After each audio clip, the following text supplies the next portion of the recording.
tema geral do nosso vídeo trata acerca da assistência, a qual pode ser caracterizada como um fenômeno processual onde um terceiro, que pode ser pessoa física ou jurídica, vai ingressar na ação como parte do processo ou vai auxiliar na relação jurídica processual. Como tema específico, nós temos a assistência, que pode ser simples ou litisconsocial. E esse módulo de assistência está previsto do artigo 119 a 124 do Código de Processo Civil. O artigo 119, ele vai determinar, o conceito de assistência, a qual pode ser caracterizada como um tipo de intervenção de terceiros, onde esse terceiro deve ser uma pessoa juridicamente interessada para ingressar na ação.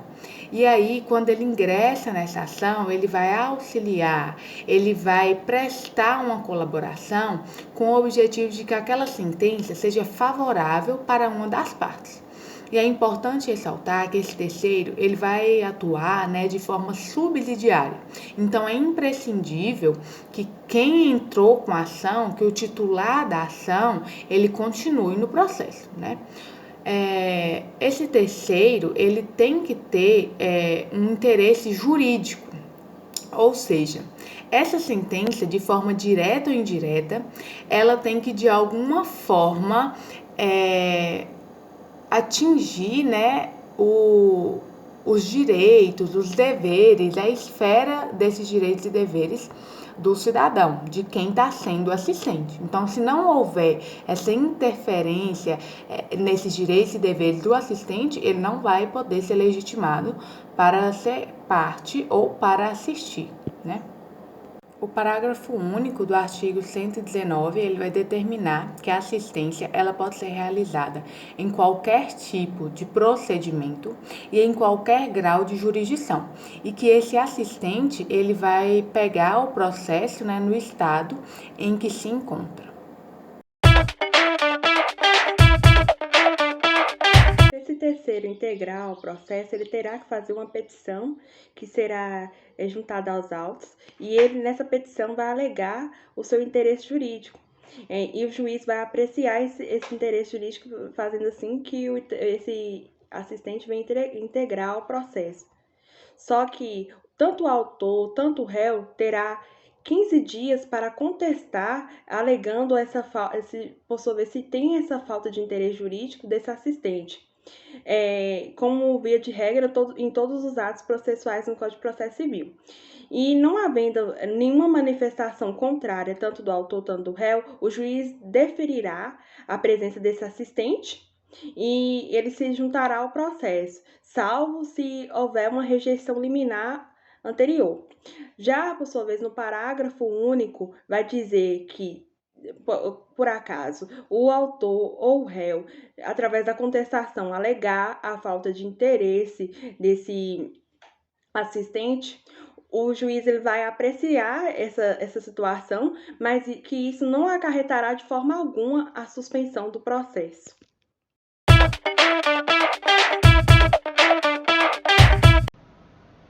No artigo 121 do novo CPC, é dito que o assistente simples atuará como auxiliar da parte principal, exercerá os mesmos poderes e sujeitar-se-á aos mesmos ônus processuais que o assistido. Ademais, em seu parágrafo único, é dito que, sendo revel ou de qualquer outro modo omisso, o assistente será considerado seu substituto processual.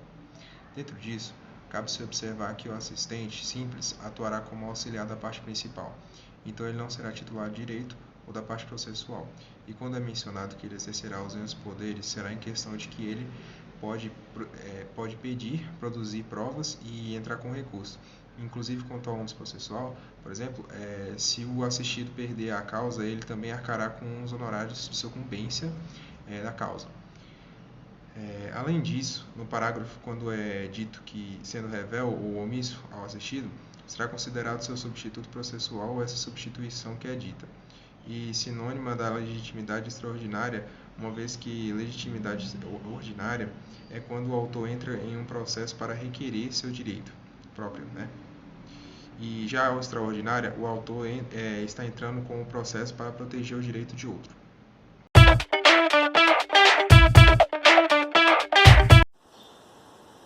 No artigo 122 do CPC, basicamente, a assistência não tem poder suficiente para fazer com que a parte principal desista da ação. E, no caso, a parte principal pode ser tanto o autor quanto o réu. E também, o assistente não impede que o réu renuncie a direitos. Então, desse modo, existem limites para a atuação desse assistente, devendo ele sempre estar de acordo com as vontades do assistido. Já o artigo 123 diz que em um processo que o assistente participou, no futuro ele não poderá ajuizar uma ação para discutir sobre a decisão daquele processo. Porém, nesse artigo, ele traz duas exceções onde o assistente poderá realizar o ato, que é quando o assistente foi impedido de apresentar provas naquele processo. E tais provas mudariam o rumo daquela sentença, mas foi impedido pelo Estado ou pelas ações do assistido. Outra exceção é quando desconhecia a existência de alegações ou provas das quais o assistido, por dolo ou culpa, não se valeu. Portanto, observa-se que é vedado a rediscussão, uma vez que transitou em julgado.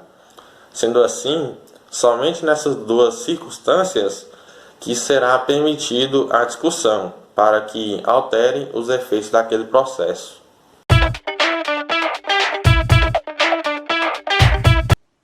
O artigo 124, ele trata acerca da assistência litisconsorcial, que também é uma modalidade de assistência, mas que possui algumas diferenças em relação à assistência simples. Na assistência simples, o assistente, ele visa defender ali um direito próprio, mas os efeitos, eles vão ser reflexos. Na assistência litisconsorcial, os efeitos eles já são diretos na relação jurídica, tendo em vista que já há uma relação direta entre o assistente litisconsorcial e o adversário, tendo em vista que esse assistente ele já poderia ter ingressado nesse processo. Na assistência simples, não há essa relação jurídica material direta com o adversário e o assistente simples ele não poderá formular um pedido diferente daquilo que foi pedido pelo assistido. Então, ele vai poder tentar convencer o juiz daquela pretensão feita pelo assistido. Na assistência litisconsorcial, ele vai entrar ali por meio da intervenção de um terceiro e ele vai deixar de ser um terceiro, vai se tornar um litisconsorte, e ele vai ter ali um direito, uma pretensão, um interesse jurídico próprio, tendo em vista que aquela coisa que está sendo discutida, o assunto discutido ali na lide é também a pretensão dele, e nesse caso, formular um pedido diferente do assistido e também formular a sua defesa, diferente do que acontece na assistência simples. Essa foi a nossa apresentação, nós desejamos uma boa noite e agradecemos a atenção.